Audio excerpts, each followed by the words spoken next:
आम्ही चाललो आहे आज साहेबांच्या दुकानच्या ओपनिंगला. आता वाजले 7, म्हणजे 10-15 मिनटं बाकी आहे. सकाळी उठल्या उठल्या फक्त आवरलं आणि लगेच निघालो. मी, शिवचे पप्पा आणि आमची आरवी आलो दुकानात. बाहेर पार्ट आणि इथं दुकानची मग झाडझूड वगैरे करून आतली साफसफाई वगैरे केली. किती 9:30चा मुहूर्त होता, 7 ते 9. मग 9:30चा टाईम दिलेला होता ओपनिंगसाठी. आतमधलं सगळं पुसलं वगैरे, जाळे जुळे काढले आणि छोटंसं दुकान आम्ही ओपन केलं आहे. पहिले पण ओपन केलेलं होतं, पण ते थोडंसं लांब असल्यामुळे ते दुकान डायरेक्ट ती ब्रँच देऊन टाकली. ब्रँच नाही म्हणता येणार, पण दुकान देऊन टाकलं. मग इथं आरवीन मी बसलो सगळं आवरून वगैरे आणि आरवीला घेतलं. आरवी खुश होती की चला कुठंतरी बाहेर आलो आहे. खूप दिवसांनी झाडं वगैरे बघत होती, हलवलेलं सगळं वातावरण. इथं शिवचे पप्पाचं चाललं होतं हे खायचं ते खायचं. आणि दुकानमधलं ती सामान लावून ठेवलं. इथं पूजा मांडली. आमच्याकडे जास्तीत जास्त खंडोबा आणि कुलदैवतलाच जास्त मानतात. इथं आरवीला झोप आली होती. छोटासा फॅन आरवीला लावून दिला आणि मग आरवी खेळत होती तिथे फॅनच्या हवेला. इथं शिव मला हे द्या खायला ते द्या खायला. एवढी भुका लागली होत्या कारण 7ला चालतो आणि तसंही आम्ही लवकरच जेवतो, त्यामुळं थोडंसं आम्ही मैसूर पाक खाऊन घेतला होता. मी कशी तर रांगोळी काढली, कारण एवढी एक्सपर्ट नाही मी रांगोळीला, पण नॉर्मल येते, पण कलर नव्हते त्यामुळं होते तशीच काढली. इकडे ते गुरव आले होते पूजा करायसाठी. मग गुरवने पूजा वगैरे केली. इकडं ओमकार भाऊजी आमचे, त्यांनी खूप मदत केली शिवच्या पप्पाला. ते हार बांधत होते बाहेर तिकडं बोर्डला. त्यांना म्हटलं बांधा, पण तिथं बांधायचं कसं हेच प्रश्न पडला होता.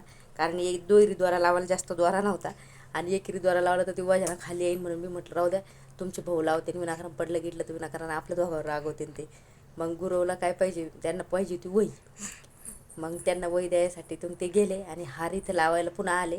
पण मग मी त्यांना म्हटलं की बघा द्वाऱ्याने पडेल आणि शिवचे पप्पा आपल्या दोघाला पण चिडतील, म्हणून ते विचार करत होते कसा लावायचा काय लावायचा. पण आम्ही अखेरला कॅन्सल केलं. नंतर आतमध्ये आलो. इथं शिव आणि भाऊजी गुरु इथं स्वस्तिक वाढत होते कॅश काउंटरला. कॅश काउंटर तर सांगलेलंच नाही आहे अजून, पण ह्या काउंटरला ड्रायव्हर आहे तर मग त्याच्यातच कॅश ठेवायची सुरुवातीला. तर मग त्यावेळेला गुरुवनी सांगितलं भात आणि दही टाका.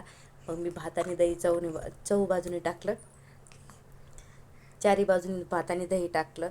त्यांनी काहीतरी पॉझिटिव्ह व्ह्यू देत असतील, त्याचं मला माहीत नाही का टाकतात, पण देवाला म्हणजे शांत करतात सगळ्या दिशा असं मला वाटतं. इकडे आले होते आमचे भाऊजी, प्रवीण भाऊजी, पप्पू भाऊजी आले होते, पोरीला घेऊन बसले. एक मिस्त्री नारळ फोडलं आणि एक शिवच्या पप्पानी फोडलं. आमच्या शिवच्या पप्पाचं लाईफ एवढं स्ट्रगलनी भरलेलं आहे की विचारायचं काम नाही. इथं मावस सासू आमच्या गावातच आहे, पण अत्यंत जेव्हा जायचा टाईम आला, कारण दिवसभर माणसं येणार होते. इथं लावला हार आखरीला. बाहेर अशी पाटी आहे आणि अशा खुर्च्या वगैरे टाकल्या होत्या. छोटंसं दुकान शिवच्या पप्पांनी खूप मेहनतीतून उभा केलं. त्यामुळं जास्तीत जास्त हा व्हिडिओ शेअर करा आणि लोकांपर्यंत पोहोचा, जेणेकरून की आमच्या दुकानाचं मार्केटिंग होईल तुमच्या थ्रू आणि कुठंतरी आम्हाला एक मदत होईल. इथं प्रवीण भाऊजी उभा, मम्मी उभा, कसं जायचं काय जायचं घरी हा विचार चालू होता. इथं आरवीला भाऊजी घेऊन फिरत होते. इथे माझी मावस सासूला म्हटलं हाय करा, मग मावशी लगेच हाय केलं. इकडे मिस्त्री वगैरे आले होते. शिवचे पप्पा रुमाल देत होते माझा आणि त्यांचा मी व्हिडिओ काढत होते. आता आम्ही निघालो घरी जायला, पण मग यांना कसं थोडासा नाश्ता ठेवला होता जे येईन त्यांना. मग हे नाश्ता द्यायला लागले. ओमकार भाऊजीला पण यायचं होतं, पण कॅन्सल केलं. इथं शिवला स्टँडवर आलो. आरवी आणि मी भाऊजीनं सोडलं. शिवला घेऊन दिली लसते काय फ्रुटी घेऊन दिली, मँगो फ्रुटी. आणि मग बसनं वाट बघायला निघालो. 1 नंबरला थांबा म्हटले, अर्ध्या तासाने बस येईल. बसचा प्रॉब्लेम नाही आमच्याकडे, सारख्या बस असतात, म्हणून मग आता तिथं थांबलो आम्ही बसचा. आणि घरी आलो. घरी आल्यावर काय मग आमच्या घरी तर लेकरांची दैनच नाही, कारण आमची स्पेशल आजोबा लेकरांना सांभाळायला आहे.